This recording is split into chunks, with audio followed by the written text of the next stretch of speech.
Perkenalkan, nama saya Ina Marjani, mahasiswa Universitas Pancasila Bekasi. Di sini saya sedang berada di Taman Mini Indonesia Indah yang berada di Jakarta Timur. Kali ini aku mau mereview museum penerbangan dari zaman ke zaman sampai sekarang. Mari ikuti saya.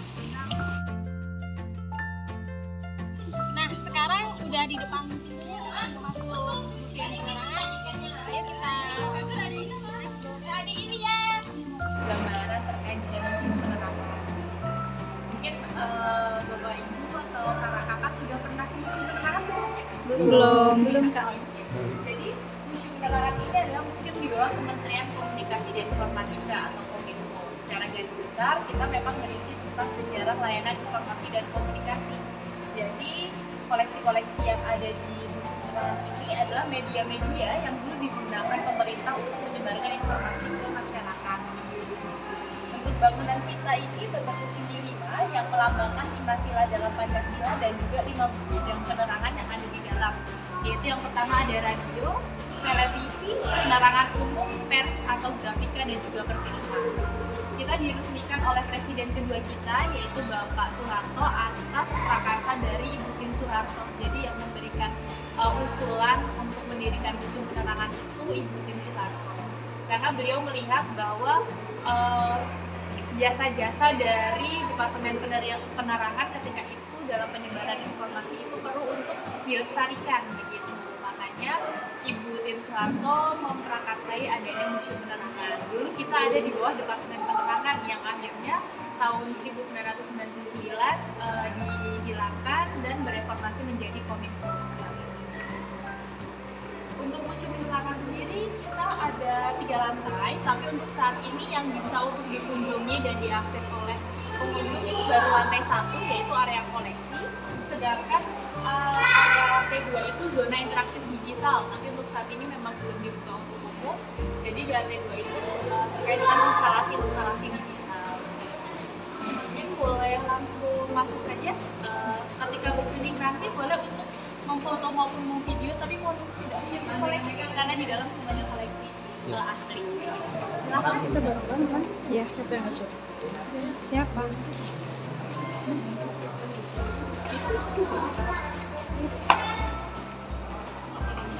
Sebelum masuk ke 5 bidang, kita masuk ke alat komunikasi tradisional. Jadi di sini kita mengenalkan kepada masyarakat terkait dengan alat-alat komunikasi tradisional. Dan di depan ini ada alat komunikasi tradisional audio yaitu kentongan. Di mana kentongan dulu digunakan untuk mengumpulkan masyarakat dan juga terdapat simbol-simbol yang digunakan untuk penyampaian pesan kepada masyarakat. Contohnya untuk mengumpulkan masyarakat, memberitahukan keadaan sedang tenang atau aman, dan juga jika suatu daerah sedang dalam keadaan darurat atau misal kemalingan, bencana alam dan lain-lain, dulu digunakan menggunakan kentongan untuk memberikan informasi tersebut. Kalau misalnya kalau saya kentongan ini digunakan di daerah dataran tinggi, daerah pesisir pantai menggunakan alat komunikasi yang namanya trompet kerak atau trompet otis. Mungkin boleh daerah Wonogiri, lalu kentongan Gagarancah dari Nusa Tenggara Barat, dan juga kentongan hijau dari Yogyakarta. Buat buka event-event. Iya, bukan.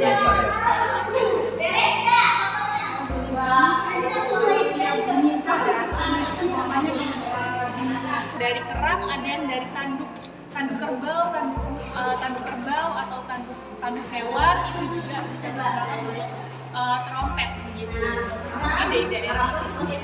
Untuk trompet ini kita ambil dari Nusa Tenggara Timur.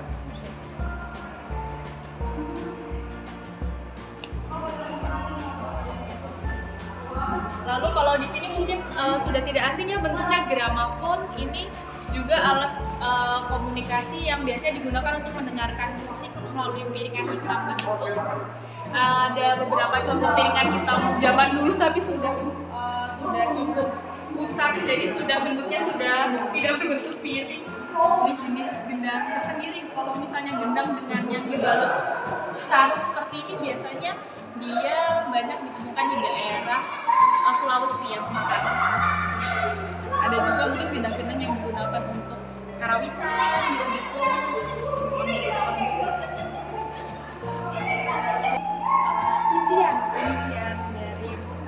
ciri khas ya budaya.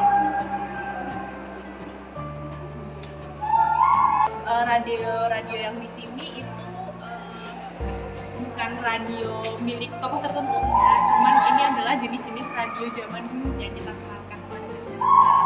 Di sini ada radio Merdu Pedesaan, radio Ralin Philips, radio Televisikan, dan juga radio Pengantar. Radio dulu mulai masuk ke Indonesia itu tahun 1925.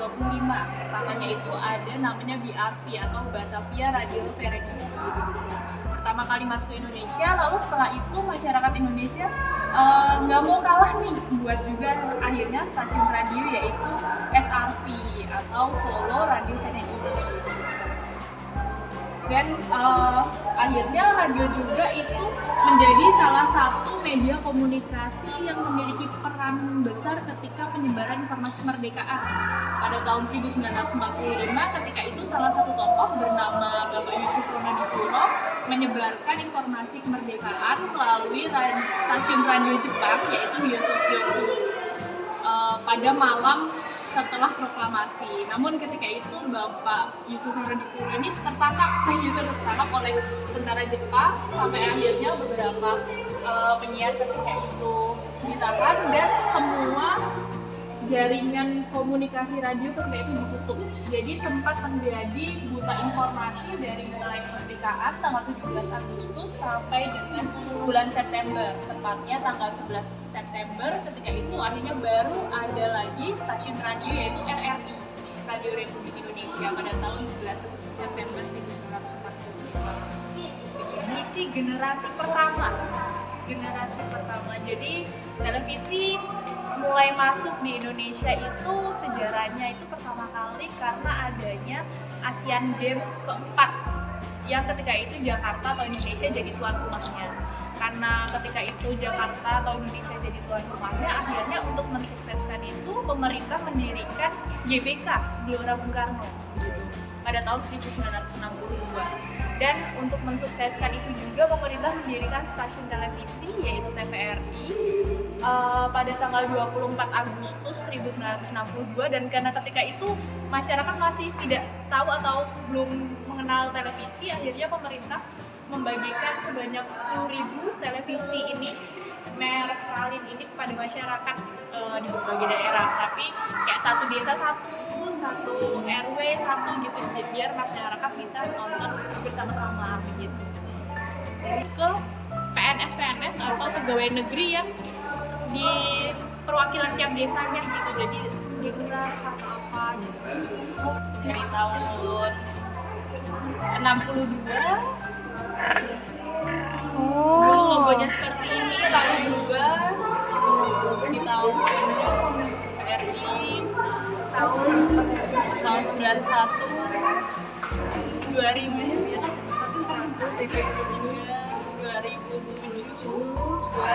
sampai 2019 sampai akhirnya sekarang jadi seperti ini. Generasi Ya zaman dulu memang yang ditunggu-tunggu update informasinya itu hanya 30 menit dari jam 9 sampai jam 9.30. Oh iya, masih zaman saya kecil ini. Iya. Pembawa acara. Tapi untuk yang di luar ruangan.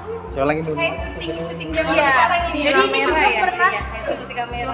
Iya, ini kamera perekam. Ini digunakan juga untuk merekam Asian Games yang keempat tadi yang tahun 62 dan juga pelantikan presiden kedua Bapak Soeharto.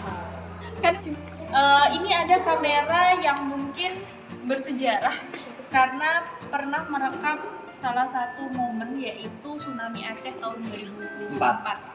Gitu. Ini ada kamera tsunami Aceh. Jadi ini sebenarnya bisa dikatakan mungkin kamera milik pribadi ya. Jadi ketika tsunami Aceh ada salah seorang wartawan yang mungkin ketika itu sebenarnya beliau itu tidak berencana untuk merekam kejadian. Jadi ada job wedding gitu, rencananya mau ngejob tapi ternyata ada tsunami Aceh dan beliau merekam kejadian tsunami Aceh itu pakai kamera ini.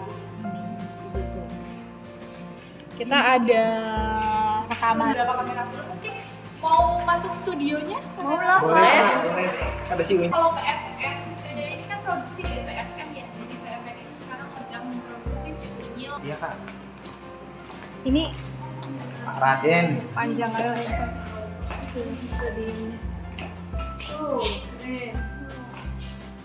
Mungkin kalau misalnya ibu-ibu yang dulu pernah mengalami masanya ya si unyil ini. Jadi si unyil ini kenapa kita masukkan ke di Museum Penerangan ini yang merupakan basicnya yaitu media informasi, karena zaman dulu si unyil ini juga sebagai media yang digunakan untuk penyebaran informasi ke anak-anak gitu. Zaman dulu penyebaran atau edukasi mengenai budi pekerti, terus mengenai nilai-nilai seperti menabung dan lain-lain itu disebarkan melalui film si unyil. Dan si unyil ini mulai ada pada tahun 1980-an sampai 1990-an. Dan diciptakan oleh tokoh almarhum Dr. Andes Suyadi atau Pak Raden. Iya, Pak Raden. Jadi tokoh aslinya Dr. Andes Suyadi, dan juga ada bermain peran juga nih sebagai Pak Raden di Orang tuanya Pak Raden, nama aslinya Iya. ada beberapa hal. Raden yang mana ya? Ini si Unyil. Si Meni. Nah, Dan kayaknya nggak hafal nama tokoh-tokohnya Ya, Pak. soalnya juga. ini kan generasi. Terus sekarang juga PP juga dengan produksi lagi ingin membagikan itu. Oh, dari kayu ya, dari kayu. Dari tanah liat sebenarnya, Oh, untuk tanah kepalanya liat. itu tanah liat, tapi memang badannya Ada koran tanah liat lalu dibungkus koran lagi baru dicat. Ini asli pengambilan gambar di studio film, studio TVRI. Dunia dalam berita. Iya, jadi kalau zaman dulu masih ada ramalan cuaca. Kalau zaman sekarang udah nggak ada ramalan cuaca. Mau lihat suhu dan lain-lain langsung di handphone ada. Kalau zaman dulu ada ramalan cuaca. Boleh Tanya. foto di situ Bang? Boleh. Nah, ini TVRI. Section penerangan umum atau departemen penerangan. Kalau zaman dulu belum ada internet, belum ada media sosial. Salah satu yang paling efektif untuk menyampaikan informasi memang penerangan umum atau tatap muka secara langsung begitu. Bahkan departemen penerangan atau kementerian penerangan juga salah satu kementerian yang dinilai penting kalau atau pakai mobil Mufiani begitu, atau menggelar layar tancap bersama dengan masyarakat ini gunakan untuk memutar layar tancap begitu. Ada juga proyektor yang lumayan lucu nih, yaitu proyektor koper. Jadi ini proyektor yang bentuknya seperti koper, jadi bisa dibawa kemana-mana kalau dalaman Papua untuk menyebarkan informasi. Karena Papua dulu belum tersentuh media informasi seperti radio, surat kabar. Jadi memang yang paling efektif ketika itu ya dari untuk menyampaikan informasi, tapi juga turun serta dalam misal ada bencana alam, penanggulangan, mereka juga turun serta. Kecamatan atau kelurahan itu ada namanya balai penerangan, di mana zaman dulu masyarakat sering berkumpul di situ, ada seni pertunjukan, dapat informasi, saling bertukar informasi lewat balai penerangan itu. Dan di sini ada namanya mobil panggung. Mungkin nanti kalau kakak-kakaknya ke depan ada berbagai koleksi mobil kita, salah satunya dia mobil box. Kalau ditutup mobil box, kalau dibuka itu bisa digunakan untuk panggung begitu. Oh, yang di depan tadi ya kan? Lalu di sini ada seragam yang digunakan juru penerangan ketika itu. Ada beberapa seragam yang pernah digunakan juru penerangan pada masanya. Ada yang warna kuning, ada yang warna biru muda ini. Dan kalau misalnya kita lihat di saku seragam juru penerang ini ada logo Anantakupa, atau di depan juga kakak bisa lihat ada patungnya. Iya, Oh ya. Jadi rekrutmen juru penerang itu sebenarnya sama seperti PNS gitu. Jadi ada tesnya begitu. Ada tesnya, lalu memang sebagai pegawai negeri gitu. Ya, jadi berlanjut sebagai pegawai negeri ada tesnya. Lalu zaman dulu itu seorang juru penerang itu punya program kerja di mana mereka juga membuat program kerja untuk desa atau kelurahan yang di bawah naungan mereka. Jadi juru penerang itu ada juru penerang pusat, ada juru penerang kabupaten, kecamatan gitu. Jadi mereka punya program kerja, lalu mereka biasanya bikin laporan juga nih. Jadi memang salah bentuk pertanggungjawaban kerjanya laporan. Terus bagaimana cara mereka untuk dekat ke masyarakat? Biasanya memang juru penerang ini yang ditarik awalnya untuk ikut tes juga itu adalah orang-orang yang opinion leadernya juga di daerah itu. Jadi orang-orang yang Pilih juga ya. iya yang Nggak bisa Nah, jadi memang ada tesnya gitu. Agar ketika menyampaikan sesuatu bisa didengar oleh masyarakat, karena zaman dulu memang yang bukan ditakutin, didengarkan omongannya gitu ya, dan disegani ya disegani. Baik, terima kasih ya Pak. Ini salah satu alat transportasi juga yang pernah digunakan. Jadi box ini digunakan untuk menaruh media-media komunikasi seperti misal koran atau megafon, surat-surat, begitu radio-radio kecil. Masih dipakai sampai sekarang ya. Kantor pos ya. Kantor pos masih ada box-boxnya. Ya, feelingnya keren. Jadi perfilman juga menjadi salah satu media yang digunakan pemerintah untuk menerapkan istilahnya nasionalisme, kecintaan terhadap negeri begitu lewat film ini, menyebarkan informasi-informasi lewat film ini. Dan di sini ada patung perfilman nasional yaitu Bapak Haji Muhammad Ismail. Jadi sebenarnya film itu mulai masuk ke Indonesia itu tahun 1920-an. Juga ada campur tangan Indonesia, cuman itu adalah Lutung Kasarung. Jadi dulu film Lutung Kasarung itu belum ada suaranya, hanya gambar bergerak. Namanya zaman dulu itu gambar hidup. Dan di Lutung Kasarung itu pertama ditayangkan itu di bioskop Majestic yang ada di Jawa Barat atau di Bandung. Jadi kalau misalnya kakak-kakaknya pertama karya anak bangsa itu yang 100% aktor, sutradara, dan pendanaannya itu dari masyarakat Indonesia. Itu ada di tahun 1950. Film itu berjudul Dan Doa itu terjadi pada tanggal 30 Maret 1950 dan sampai saat ini 30 Maret diperingati sebagai Hari Film Nasional. Untuk mengambil gambar, Bapak Haji Usmar Ismail ini dinobatkan sebagai pahlawan perfilman karena banyak sekali film-film yang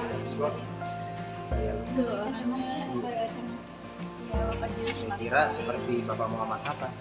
ini adalah proyektor yang digunakan Bapak Haji Usmar Ismail untuk mempreview atau melihat hasil gambar sebelum ditayangkan di bioskop. Jadi masih sebesar ini proyektornya. Proyektor sekarang yang Kecil bisa digantung ya, Bu bisa ya. dipencet naik Iya, turun. taruh meja. Kalau zaman dulu proyektornya masih sebesar ini dan yang lingkaran besar ini biasanya digunakan untuk pemanasnya. Jadi kayak misal bara atau kayu-kayu gitu dipanaskan dulu di sini. Oh, jadi bukan colok listrik. Enggak colok listrik masih. Berarti bekerja keras dulu Ini yang operasikan satu orang, dua orang, atau berapa? Sama kurang lebih Ini sama ini duluan mana Kak? duluan ini. Yang ini? Iya, Oh. 30 STKI. Oh. Jadi zaman ini sebenarnya kita mau menggambarkan bahwa apapun profesinya zaman dulu itu bahkan sampai sekarang itu punya ada resikonya gitu. Mulai berkembang ini alat penggabung suara dan ininya gambar dan suaranya gitu. Makanya mereka tetap di dan suaranya tapi nanti digabungkan begitu.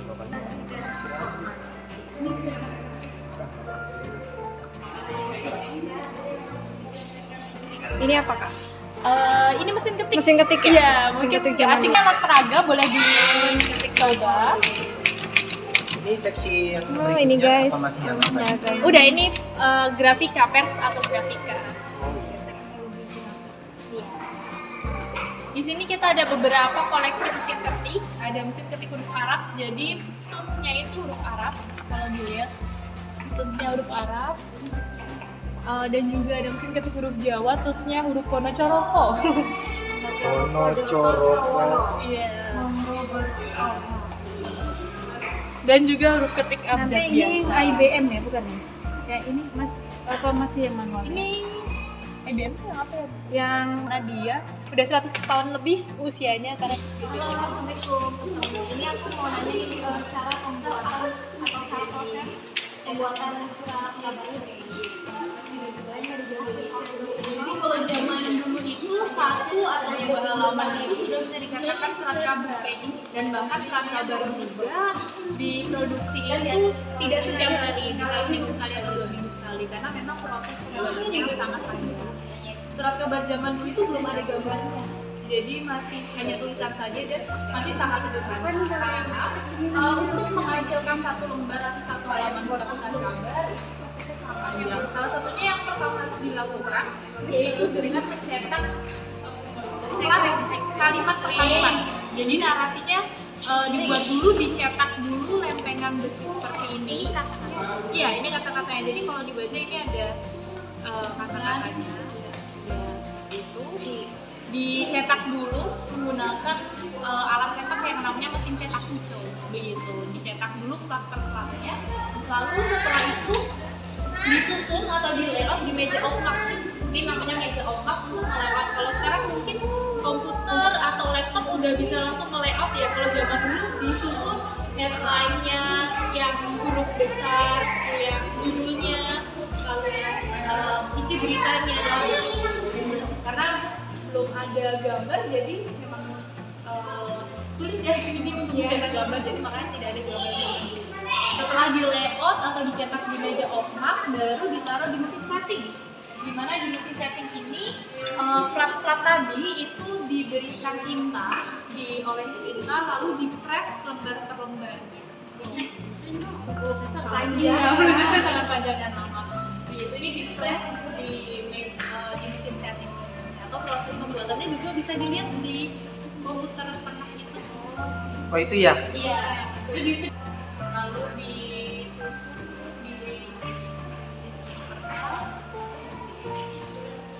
Sama seperti ini tabel baju iya, ya? sepertinya tabel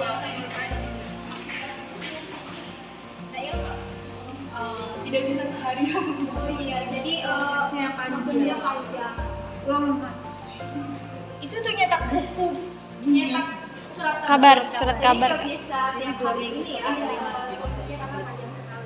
Makanya zaman dulu katanya pasti sederhana, sangat singkat sekali. Dan kalau yang warna hijau itu mesin cetak hijau yang mencetak plat ini menggunakan mesin itu bisa mencetak beberapa huruf Inggris, huruf Jawa juga. Kalau berita lapangan ini gimana?